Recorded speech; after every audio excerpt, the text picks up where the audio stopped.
જે દિલ્હી જીતવા માટે ભારતીય જનતા પાર્ટીએ 27 વર્ષ રાહ જોવી પડી હતી એ રાહનો આખરે અંત આવતો દેખાઈ રહ્યો છે। ટ્રેન્ડ્સ પ્રમાણે આ ટ્રેન્ડ્સ છે, હજુ પરિણામો એકદમ સ્પષ્ટ નથી થયા, પરંતુ ટ્રેન્ડ્સમાં ભારતીય જનતા પાર્ટી આમ આદમી પાર્ટી કરતાં અત્યારે ખૂબ આગળ ચાલી રહી છે ને એટલા માટે કોઈ મોટા ઉલટફેરની સંભાવના અત્યારે લગભગ ઓછી દેખાઈ રહી છે, નહીવત દેખાઈ રહી છે એમ કહીએ તો પણ ખોટું નથી, કારણ કે આ વલણોમાં ભારતીય જનતા પાર્ટીને બહુમતની સાથે સરકાર બનતી દેખાઈ રહી છે અને આમ આદમી પાર્ટી જે છેલ્લા 3 વખત સત્તામાં હતી, ચોથી વખત જીતવાની આશમાં હતી, તેની આશા પર પાણી ફરી વળ્યું હોય તેવું દેખાઈ રહ્યું છે, જ્યારે કોંગ્રેસ ફરી એક વખત અહીંયા ખાતું ખોલવામાં પણ નિષ્ફળ જતી દેખાઈ રહી છે। જો કે વોટ શેરમાં વધારો ચોક્કસ થશે તેવી પૂરેપૂરી કોંગ્રેસની સંભાવનાઓ છે અને 43 બેઠકો પર ભારતીય જનતા પાર્ટી અત્યારે આગળ, આમ આદમી પાર્ટી 27 બેઠક પર આગળ। ગઈ વખતે જે વોટ 50% કરતાં વધારે વોટ આમ આદમી પાર્ટી મેળવી ચૂકી હતી અને પરિણામે ખૂબ સારી 62 બેઠકો પર જીત મેળવી ચૂકી હતી। આ દ્રશ્યો મેં આપને બતાવી રહ્યા છે, આ ભારતીય જનતા પાર્ટીના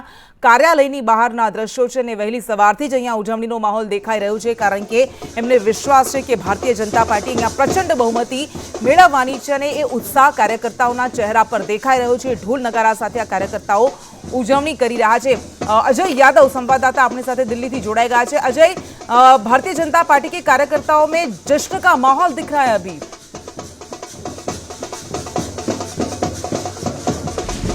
देखिए, निश्चित तौर पे जश्न का माहौल दिखना शुरू हो गया है। यहाँ से भारतीय जनता पार्टी का जो मुख्यालय है, आप देख सकते हैं कि 50 मीटर की दूरी पे है, लेकिन अभी गेट के सामने ये जश्न मनाने वाले लोग नहीं गए हुए हैं, क्योंकि कहीं न कहीं एक क्लियर इंडिकेशन ये लोग पाना चाहते हैं ताकि ये लोग जश्न जब मनाएं तो किसी तरह की शंका की गुंजाइश न हो।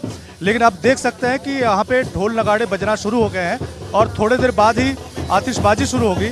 सामने आप देख सकते हैं कि अपने चेहरे पे ये लोग गुलाल लगाना शुरू कर दिए हैं, नाचते गाते हुए लोग नजर आ रहे हैं और इसकी उम्मीद थी, क्योंकि जिस तरह से भारतीय जनता पार्टी करीब 2/3 मेजॉरिटी के करीब दिखाई दे रही है, हालांकि आम आदमी पार्टी बहुत पीछे नहीं है, ये रुझान ही अभी कहे जा सकते हैं, लेकिन अभी से ही लोग कहीं न कहीं जश्न मनाना शुरू हो चुके हैं। ये बताएं कि अपने चेहरे पे अभी से आप लोगों ने गुलाल लगाना शुरू कर दिया। आज खुशी का दिन है जी, 27 साल बाद भारतीय जनता पार्टी सरकार दिल्ली में बनी है और दिल्ली में बस मार्शलों ने संकल्प किया था कि केजरीवाल को हटाना है। अब बस मार्शलों केजरीवाल ने हटाया था, बस मार्शलों ने केजरीवाल को हटा दिया। तो आप लोग लगता है भारतीय जनता पार्टी आई है काफी अच्छा। हाँ, बिल्कुल बढ़िया काम होगा, हमारे भाइयों के लिए भी भारतीय जनता पार्टी अच्छा सोचेगी, दिल्ली की जनता के लिए भी अच्छा कार्य। नाचना गाना शुरू कर दिए, जबकि अभी तो रुझान ही है। देखिए, रुझान ही पे जो विश्वास रखा है, जो जीत की बात है तो गाथा रखी है, कार्यकर्ताओं को बधाई है, दिल्ली की जनता को बधाई है और जो युवाओं को बधाई है, महिलाओं को बधाई है, जिन्होंने कुशासन को हटाकर भारतीय जनता पार्टी विश्वास का 27 साल का जो वनवास खत्म हो रहा है, भारतीय जनता पार्टी का दिल्ली की जनता के बधाई की पात्र है। 27 साल का वनवास खत्म हो गया, खत्म हो रहा है, हम लोग जीत रहे हैं, कम से कम 45 सीट आएगा। इन्होंने केजरीवाल ने पूर्वांचलियों को वोट दिया था, लगभग आप सर देख लीजिए सभी पूर्वांचली सीट हम लोग जीत रहे हैं। और ये जो एक पे एक दारू फ्री दिया था, अभी वो नशे में है, 2 बजे केजरीवाल जी का नशा टूट जाएगा। तो आप देख सकते हैं कि ढोल नगाड़े कम से कम बजना शुरू हो गए हैं और माना जा रहा है कि थोड़ी देर बाद आतिशबाजी शुरू होगी। और थोड़ा सा ये जरूर कहा जा सकता है कि भारतीय जनता पार्टी के नेताओं की तरफ से आदेश है कि जब तक एक क्लियर इंडिकेशन ना दिखे तब तक बहुत बड़े लेवल पे जश्न न मनाया जाए। लेकिन माना जा रहा है कि थोड़ी देर बाद ही जब ये रुझान अभी जो है थोड़ा कंसिस्टेंसी उसमें दिखेगी तो बड़े लेवल पे यहाँ पे जश्न मनाया जाएगा, आतिशबाजी भी की जाएगी। तो ये शुरुआती नज़ारा है जिसमें कुछ सारे लोग जो है नाच गा रहे हैं और ढोल नगाड़े बजा रहे हैं। जी जी बिल्कुल, અને અત્યારે આ ઉજવણીનો માહોલ અત્યારે દેખાઈ રહ્યો છે, પરંતુ જે બેઠક પર આ વખતે બંને પક્ષો તરફથી પ્રચંડ પ્રચાર કરવામાં આવ્યો હતો, મુદ્દાઓને કારણે રાજનીતિ પણ બહુ ગરમાયેલી રહી હતી, પરંતુ જે બેઠકો પર નરેન્દ્ર મોદીએ પ્રચાર કર્યો હતો એ બેઠકોની સ્થિતિ શું છે, જે બેઠકો પર અરવિંદ કેજરીવાલે પ્રચાર કર્યો હતો એ બેઠકોની સ્થિતિ શું છે, આપણે જાણીશું। મારી સાથે આઉટપુટ હેડ મનીષ પુરોહિત જોડાયેલા છે। મનીષ, અરવિંદ કેજરીવાલ અને નરેન્દ્ર મોદી આ બે એવા ચહેરા છે જે બંને પરિવર્તનના પ્રતીક છે, કારણ કે 2013નો समय હતો, એક તરફ કેન્દ્રમાં પરિવર્તનનો ચહેરો નરેન્દ્ર મોદી બન્યા હતા, દિલ્હીમાં પરિવર્તનનો ચહેરો અરવિંદ કેજરીવાલ બન્યા હતા અને બંનેની રાજનીતિ પછી પોતપોતાના સ્તરે આગળ વધતી ગઈ, પરંતુ બંને આ વખતે જે પ્રચાર કર્યો પડકારો ઘણા બધા હતા। સ્થિતિ શું છે જ્યાં પ્રચાર કર્યો હતો ત્યાં? બિલકુલ કૃષ્ણા, એક વાત સાથે મારે આગળ વાત વધારવી છે. ગુજરાત અને દિલ્હીનું જો એક રાજકીય સમીકરણ સેટ કરવાની વાત કરીએ તો 1995નો સમય હતો કે જ્યારે ભારતીય જનતા પાર્ટી ગુજરાતમાં સરકાર બનાવે છે અને એ જ સમય હતો કે જ્યાં દિલ્હીમાંથી ભારતીય જનતા પાર્ટી વિદાય લે છે. અને હવે વાત કરવી છે આજે જ્યારે આટલી લાંબી રાજનીતિ બાદ લગભગ ત્રણ વખત મુખ્યમંત્રી રહ્યા બાદ અરવિંદ કેજરીવાલ, પ્રધાનમંત્રી નરેન્દ્ર મોદી અને રાહુલ ગાંધી આ ત્રણેય મોટા દિગ્ગજ નેતાઓ કે જેમનો અહીંયા એ પૂરી પ્રતિષ્ઠાને ઝોકી દેવામાં આવી હતી, પરંતુ સ્ટ્રાઇક રેટ જો જોવામાં આવે કૃષ્ણા તો સૌથી ઇન્ટરેસ્ટિંગ વાત અહીંયા એ છે કે નરેન્દ્ર મોદીનો સ્ટ્રાઇક રેટ એ 100% છે. કારણ કે પ્રધાનમંત્રી મોદીની સાથે જેપી નડ્ડાએ પણ અહીંયા લગભગ 6 બેઠકો પર રેલી કરી હતી ને 6માંથી 4 બેઠકો પર ભારતીય જનતા પાર્ટી અત્યારે આગળ ચાલી રહી છે, જેનો મતલબ થાય છે કે 67%ના સ્ટ્રાઇક રેટ સાથે ભારતીય જનતા પાર્ટીના અધ્યક્ષ જેપી નડ્ડા આગળ ચાલે છે. બીજી બાજુ અરવિંદ કેજરીવાલે જેટલી પણ બેઠકો પર એમણે પોતે રેલી કરી હતી એ તમામ બેઠકો પર અત્યારે આમ આદમી પાર્ટી પાછળ ચાલે છે. જે શરૂઆતી રુઝાન છે એમાં મતલબ એ થયો છે કે કેજરીવાલનો જે સાવરણો ફરતો હતો ગઈ 3 ચૂંટણીઓમાં એ પ્રકારનો જે ઝુકાવ જોવા મળે, જે પ્રકારનો માહોલ જોવા મળે એ કેજરીવાલને સમર્થન નથી મળતું. બીજી બાજુ નરેન્દ્ર મોદીએ 3 બેઠકો કરી છે દિલ્હીમાં અને 3 બેઠકો પર ભારતીય જનતા પાર્ટી નહીં પરંતુ એની આસપાસની લગભગ 4 બેઠકો પર એનો જાદુ જોવા મળી રહ્યો છે. મતલબ એ થયો કે અહીંયા પણ પ્રધાનમંત્રી નરેન્દ્ર મોદીનો જાદુ ચાલતો જોવા મળ્યો છે. અને કૃષ્ણા, સૌથી મોટી વાત, ભગવત માન જે પંજાબના મુખ્યમંત્રી છે એમણે પણ અહીંયા 41 બેઠકો પર રેલી કરી હતી અને 41માંથી 18 બેઠકો છે જેના પર 18 બેઠકો છે જ્યાં આમ આદમી પાર્ટી આગળ ચાલે છે, જેનો મતલબ કે 44%ના સ્ટ્રાઇક રેટ સાથે ભગવત માન પણ આગળ ચાલે છે. આતિશી જે મુખ્યમંત્રી છે એમનો સ્ટ્રાઇક રેટ 50%નો છે કારણ કે 4 બેઠકો પર એમણે રેલી કરી અને એમાં 2 બેઠક પર આમ આદમી પાર્ટી આગળ છે. જો કે પોતે આતિશી એ કાલકાજી બેઠક પરથી અત્યારે પણ આગળ પાછળના જે સમીકરણો રચાઈ રહ્યા છે એ ચાલે છે. પરંતુ કૃષ્ણા, એક બહુ ઇન્ટરેસ્ટિંગ વાત મારે આપને કહેવી છે કે અરવિંદ કેજરીવાલ કે જ્યાંથી એ વાલ્મીકીનગર કે જ્યાં ભગવાન વાલ્મીકીને એમણે ચરણમાં પોતાનું શીશ ઝુકાવીને અને ત્યારબાદ એમણે રાજનીતિ શરૂ કરી, એની સાથે સાથે પણ જ્યારે એનજીઓમાં કામ કરતા હતા ત્યારે એ જ વાલ્મીકીનગરથી એણે પોતાની કારકિર્દીની શરૂઆત કરી, સમાજ સેવક તરીકેની કારકિર્દીની શરૂઆત કરી.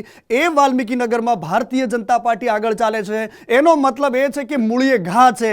જે વોટર આમ આદમી પાર્ટી અને અરવિંદ કેજરીવાલને પસંદ કરતો હતો તો એ બહુ ઇન્ટરેસ્ટિંગ વાત છે કૃષ્ણા. અને એની સાથે સાથે લગાતાર સમીકરણો બદલાઈ રહ્યા છે. બીજી બાજુ એક બેઠક પર કોંગ્રેસ આગળ હોવાની વાત છે, પરંતુ તાહિર હુસેન કે જેના પર ઓવેસીની પાર્ટીએ મદાર રાખ્યો હતો, એની સાથે સાથે કૃષ્ણા વોટ વેચાવાની જે ગણિત છે, મુસ્લિમ વોટરો છે એ આમ આદમી પાર્ટીથી દૂર ભાગતા જોવા મળ્યા છે. ઓખલાની બેઠક હોય કે એના પછી જેટલી પણ મુસ્લિમ બહુલ્ય વિસ્તારો જે છે એમાં અત્યારે આમ આદમી પાર્ટી પાછળ ચાલે છે. એનો મતલબ છે કે 42 અને 28નું આજે સમીકરણ આપણે આંખોની સામે જોઈ શકીએ છીએ કૃષ્ણા. એનો મતલબ કે અરવિંદ કેજરીવાલે પોતાની જમીન ખોઈ દીધી છે. જે બેઠકો પર જે મતદારો અરવિંદ કેજરીવાલના બ્લાઇન્ડ મતદારો હતા કે જે આંખ બંધ કરીને ઝાડુને વોટ કરતા હતા, એ તમામ મતદારો હવે ધીરે ધીરે ભારતીય જનતા પાર્ટીના પાલામાં જતા જોવા મળી રહ્યા છે. અને જે આ સમીકરણો રચાઈ રહ્યા છે એ ભારતીય રાજનીતિના સૌથી ઇન્ટરેસ્ટિંગ પરિણામો પૈકી એક છે, કારણ કે લગાતાર અહીંયા કશું જ નથી રહેતું. અરવિંદ કેજરીવાલ એક સામાજિક કાર્યકર અને એક આંદોલનકારી નેતા કે જેણે દેશભરની રાજનીતિને ચોંકાવી અને માત્ર ટૂંકા ગાળામાં આખા દેશમાં એ સૌથી નાની પાર્ટી હોવા છતાં પણ રાષ્ટ્રીય પાર્ટી બનીને ઉભરી. અને કૃષ્ણા, જે અત્યારે સમીકરણો છે, જે અત્યારની જે વાતાવરણ, અત્યારનું જે દિલ્હીની પરિસ્થિતિ છે આંખોની સામે, કે હવે જે શરૂઆત થશે એ વાતની હશે કૃષ્ણા કે કોણ એ અવધ ઓઝા, જેને તમે જોઈ શકો છો, અવધ ઓઝા કે જે એજ્યુકેટર છે, લોકોને જે સરના નામે ઓળખે છે દિલ્હીના યુવાનો ખાસ કરીને, એ અવધ ઓઝાને જ્યારે મનીષ સિસોદિયાની બેઠક પરથી લડાવવામાં આવ્યા તો આમ આદમી પાર્ટીને ઘણી બધી ઉમ્મીદો હતી. એજ્યુકેશન વ્યવસ્થાના નામે આમૂલચૂલ પરિવર્તન કરવાના દાવા કરતી હતી આમ આદમી પાર્ટી. અને બીજી બાજુ અલકા લાંબા કોંગ્રેસમાંથી ઉભા રહ્યા હતા, એની સામે આતિશી છે.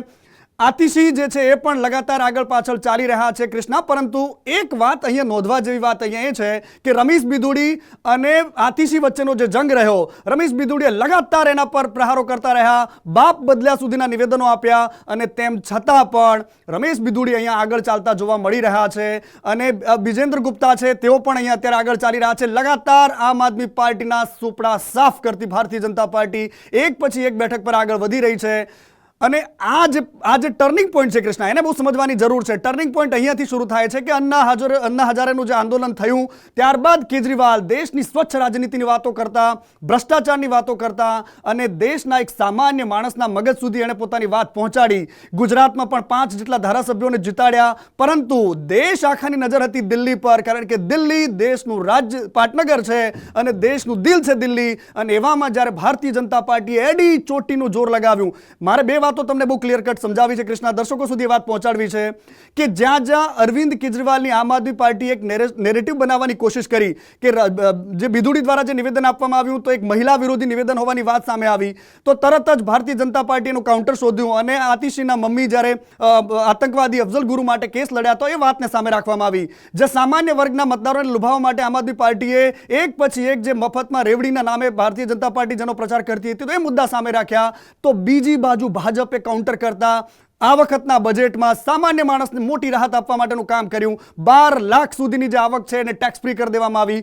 એક પછી એક કાઉન્ટર શોધતા રહ્યા. યમુનાનો મુદ્દો આવ્યો, યમુના નદીના પાણીની વાત આવી કૃષ્ણા, તો એમાં સૌથી ઇન્ટરેસ્ટિંગ વાત એ આવી કે હરિયાણાના મુખ્યમંત્રી પોતે જાય છે અને પાણી પીવે છે. એ ચેલેન્જને સ્વીકારવામાં આવી. એટલે આ વખતે જ્યાં જ્યાં નેરેટિવ બનાવવાની કોશિશ કરી આમ આદમી પાર્ટીએ, ત્યાં ભારતીય જનતા પાર્ટી એટલી જ જબરદસ્તીથી, એટલી જ મજબૂતાઈથી એને પાછી ફેંકવાનું કામ કર્યું છે. અને કદાચ આ જ કારણ હોઈ શકે છે કૃષ્ણા. બિલકુલ, એટલે આ ઘણા બધા આવા મુદ્દાઓ છે. પણ દીપકભાઈ, બિપિન ઠક્કર પણ આપણી સાથે જોડાયેલા છે, રાજકીય વિશ્લેષક છે. બિપિનભાઈ, આ આખી ચૂંટણીનું તમે જોયો, ભારતીય જનતા પાર્ટીની રણનીતિ, અને સ્વાભાવિક છે કે સવાલો ઉઠવાના, કારણ કે જે જગ્યાએ સૌથી મોટો પડકાર હતો દિલ્હીમાં, કે જ્યાં ભારતીય જનતા પાર્ટી નહોતી જીતી શકતી, ત્યાં અરવિંદ કેજરીવાલ બહુ સ્પષ્ટ બહુમતી સાથે જીતતા હતા. પરંતુ છેલ્લા 5 વર્ષમાં આખો જે રાજકીય ઉથલપાથલ દિલ્હીમાં સૌથી વધારે જોવા મળી એ દિલ્હી લીકર સ્કેમના કારણે મોટા મોટા નેતાઓને જેલમાં ધકેલવામાં આવ્યા. સત્યેન્દ્ર જૈન હોય, મનીષ સિસોદિયા હોય, અરવિંદ કેજરીવાલને પણ છેલ્લે જેલમાં મોકલવામાં આવ્યા.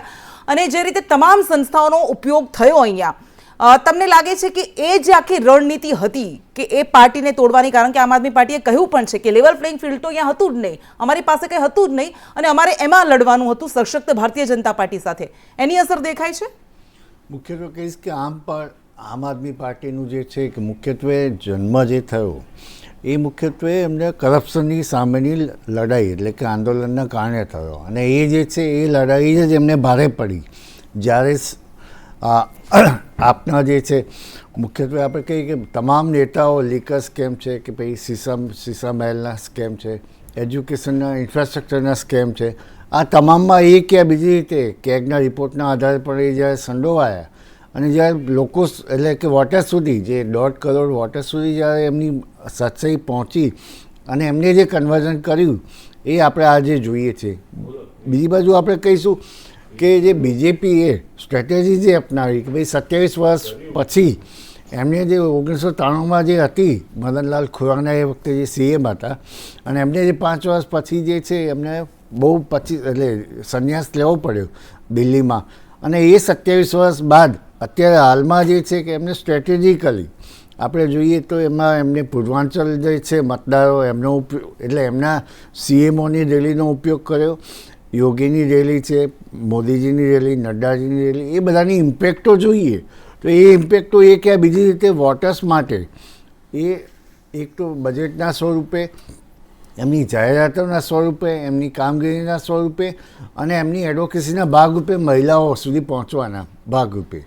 અને મુખ્યત્વે જો કહીએ કે આપણે 25% વોટર્સ જે છે એ પૂર્વાંચલના છે, બીજી બાજુ જોઈએ તો 12% મુસ્લિમ વોટર્સ છે અને જે SC વોટર્સ છે. આ તમામને કન્વર્ઝન કરવા માટે જોઈએ તો આપણે મુસ્લિમનું એક આપણે ઉદાહરણ આપો કે મુસ્લિમ વોટર્સોની કેવી પરિસ્થિતિ હતી કે 2015માં જોઈએ તો આપને 55% વોટ મળ્યા હતા મુસ્લિમોના, કે જેની ઇફેક્ટ 23 સીટો ઉપર જોવા મળતી હતી.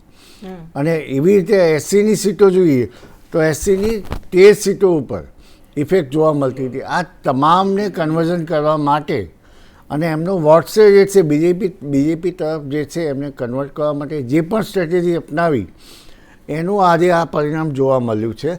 એમાં મુખ્યત્વે જોઈએ તો મેનિફેસ્ટો પણ છે. મેનિફેસ્ટોમાં જેમ કે આપના જે છે એન્કરે કીધું કે ભાઈ રેવડી જે છે, રેવડીઓની જુદી જુદી જાહેરાતો, જેમ કે રેવડી તો બધા માટે રેવડી જ કહેવાય, કોઈ એક પક્ષ કે એટલે રેવડી બીજા માટે એવું ન હોય. બીજેપીએ મેનિફેસ્ટોમાં એક એમને સ્ટેટમેન્ટ જે આપ્યું કે અમે ફ્રી જે છે ઇલેક્ટ્રિસિટીને એ નહીં આપીએ, પાણીને ઇલેક્ટ્રિસિટી ફ્રી નહીં આપીએ. એમને જે છે મહિલાઓ માટે જે કીધું કે 2100 રૂપિયા જે છે 2100 રૂપિયા જે છે આપે કીધું, 2500 જે છે બીજેપીએ કીધું. પરંતુ આ જે રેવડી જે છે એ આપણે મહિલાઓનું એક ખાસ કહીશ કે મહિલાઓનો કિંગ મેકર રોલ જે છે દિલ્હીમાં જોવા મળેલો છે. કારણ કે વોટિંગમાં દર વખતે પુરુષો કરતાં વોટિંગ જે છે 1% જેટલું વધારે મહિલાઓ કરવાને કારણે એની ઇમ્પેક્ટ જોવા મળતી હોય છે કે 4 થી 5% વોટનો ડિફરન્સ બે પાર્ટી વચ્ચે રહે તો જે પાર્ટીમાં જે ડિફરન્સ છે એ આગળ એટલે કે ગવર્નન્સમાં આવતી હોય છે. જેમ કે આજની વાત કરીએ આપણે કે અત્યારે જે છે હજી સુધી આપની જાણ માટે કહું કે 15 થી 25 સુધીના રાઉન્ડ છે. એમાંથી હાલમાં જે છે એ 3 થી 7 સુધીના રાઉન્ડ જ પત્યા છે. એટલે અત્યારમાં જે રિઝલ્ટો જે આપણે જોઈએ છીએ 40-30 એ એક 1/3 કહીએ કે હજી બીજું જે છે એનું 2 તબક્કાના એટલે 2 ફેઝના વોટિંગના રાઉન્ડ જોવાના બાકી છે. અને એનું વોટિંગ શેર જોઈએ તો 48.50%, 48.11% જે છે બીજેપીને વોટ મળેલા છે અત્યાર સુધી. આપને છે 42.87% વોટ હતા અને કોંગ્રેસે 7% જેટલા વોટ, અને બાકી જે છે એ અધર પાર્ટીઓને. એટલે આપણે જો જોઈએ ઓવરઓલ કે કોંગ્રેસે ગેઇન જે કર્યું 4%માંથી એમને 7%, 3%નો જે ડિફરન્સ છે. અને બીજી બાજુ જે છે કે 55માંથી એમને 43, એટલે કે 12%નો ડિફરન્સ.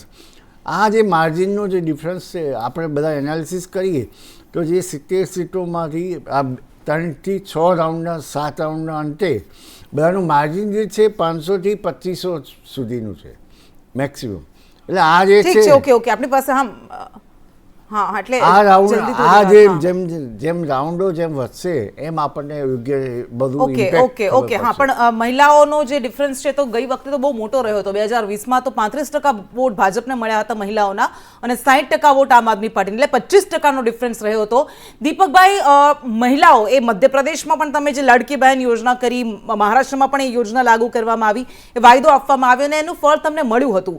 અહીંયા 2100 રૂપિયા આમ આદમી પાર્ટીએ જેવી જાહેરાત કરી એટલે 2500 રૂપિયા ભારતીય જનતા પાર્ટીએ. રેવડી શબ્દનો ઉપયોગ એક પક્ષ માટે અને એક પક્ષ માટે ન હોય એવું આપણે નથી માનતા, કારણ કે રેવડી છે તો એ બધા માટે છે, કલ્યાણકારી છે તો એ બધા માટે છે.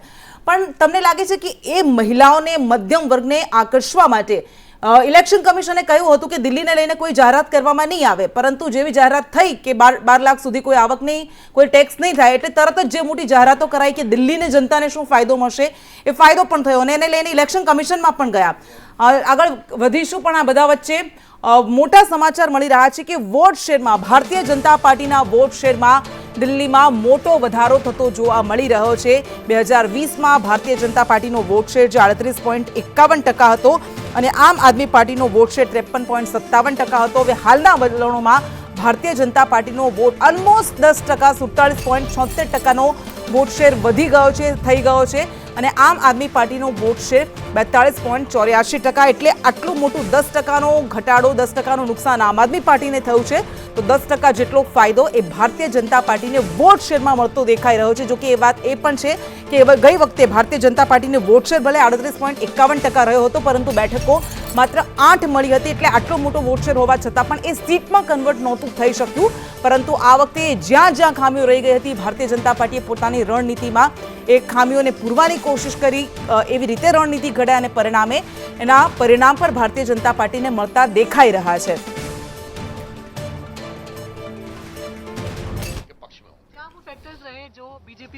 देखिए, फैक्टर्स का विश्लेषण तो पूरे परिणाम आने के बाद किया जाएगा. हम लोग सभी चीजों का सम्यक विश्लेषण करते हैं, परंतु अभी जो प्रथम दृष्टया यानी प्राइमा फेसिया जो दिखाई पड़ रहा है, ऐसा लग रहा है कि दिल्ली की जनता ने विकास के पक्ष में मतदान किया है और दिल्ली की गरीब जनता ने मोदी की गारंटी पर अपना यकीन दिखाया है. और जो मध्य वर्ग है उसके मन में विकसित भारत के संकल्प को लेकर जो मोदी जी का विजन है, आगे बढ़ने की लालसा है. और कहीं ना कहीं अब यह दिखाई पड़ रहा है कि दिल्ली की जनता विवाद की सरकार नहीं चाहती है, विकास की सरकार और चाहती है. सरकार बनाने के बाद पहली प्राथमिकता क्या रहेगी आपकी? देखिए, अभी अंतिम परिणाम आएंगे, विधायक बैठेंगे, केंद्रीय नेतृत्व उस पर विचार करेगा, तब उसके उपरांत. परंतु प्राथमिकता निश्चित रूप से रहेगी कि दिल्ली को आपदा से मुक्त करके विकास के उस पथ पर ले जाना जो विश्व की 5वीं बड़ी अर्थव्यवस्था के राष्ट्रीय राजधानी क्षेत्र को होना चाहिए। आम आदमी पार्टी के सभी बड़े चेहरे हार रहे हैं, इसे कैसे देख रहे हैं आप? मुझे लगता है अभी हमें अंतिम परिणाम की प्रतीक्षा करनी चाहिए। अभी देखिएगा कि कितनी निर्णायक पराजय होती है और कितनी निर्णायक विजय क्या होती आपको है। लगता है हिंदुत्व वाला जो मुद्दा था वो चला है दिल्ली में? जिस स्तर पे रुझान दिखाई दे रहा है, क्या आपको उम्मीद है कि ये असली परिणाम में बदलेंगे? भाई रुझान संकेत तो देते ही हैं और ये संकेत बड़े स्पष्ट हैं कि आम आदमी पार्टी जो बड़ी बड़ी बातें करती थी जनता उससे त्रस्त हो गई है और दूसरी तरफ एक विकास का मॉडल है नरेंद्र मोदी जी के नेतृत्व में केंद्र में, राज्यों में भाजपा की अलग अलग सरकार उसी मॉडल को फॉलो कर रहे हैं। तो मुझे लगता है ये उन दोनों सामने और जनता अपने एक प्रकार से मन बता रही है। अच्छा, आम आदमी पार्टी की कौन सी ऐसी गलतियां हैं जिसकी वजह से लोगों ने भारतीय जनता पार्टी की तरफ रुख कौन किया? सा ऐसा काम है जिस पर उनको वोट मिलना चाहिए? प्रश्न तो ये होना चाहिए, क्या दिल्ली में प्रदूषण कम हुई, यमुना साफ हुई, कूड़े के ढेर कम हुए, दिल्ली में स्वास्थ्य की सेवाएं जो है अच्छी हुई, स्कूल अच्छे हुए, इंफ्रास्ट्रक्चर बढ़ा, कोई यहाँ पर कौन से फ्लाईओवर बने? हर चीज में बहाने, हर चीज में किसी और को दोष देना, क्या ये राजनीति हो सकती है? बड़ी बड़ी बातें करना, मैं मकान नहीं लूंगा, शीश महल बनाना, भ्रष्टाचार होने नहीं देंगे और शराब घोटाला होना, तो किस बात पर उनको वोट देना चाहिए? ये असली बात ये है। अच्छा, इस बार जब आम आदमी पार्टी का कैंपेन चल रहा था तो उनकी तरफ से ये कहा जा रहा था कि अगर भारतीय जनता पार्टी की सरकार बनती है तो जितने भी जन कल्याण या गरीब कल्याण की योजनाएं हैं वो बंद हो झूठ जाएंगी। की राजनीति है। सबसे ज्यादा गरीब कल्याण काम किसी ने अगर देश में किया वो नरेंद्र मोदी जी और उनकी सरकार ने किया। 80 करोड़ लोग को कोविड में जो शुरू हुआ आज भी अनाज जा रहा है। किसानों के लिए जो शुरू किया उनके बैंक अकाउंट में पैसे जाने चाहिए मदद के लिए, वो जा रहा है। महिलाओं के लिए जो सोचा किया जा रहा है, दलितों के लिए वंचित लोगों के लिए जो किया जा रहा है, करना चाहिए, किया जा रहा है। जो वादे करते निभाते हैं। आम आदमी पार्टी केवल भय झूठ की राजनीति करती है। और मैनिफेस्टो में जो आप लोगों की तरफ से वादा किया गया है, हमारे साथ मौजूद है सब क्या कहेंगे दिल्ली के चुनाव? અને આ પરિણામો આવી રહ્યા છે, રોચક પરિણામો હશે।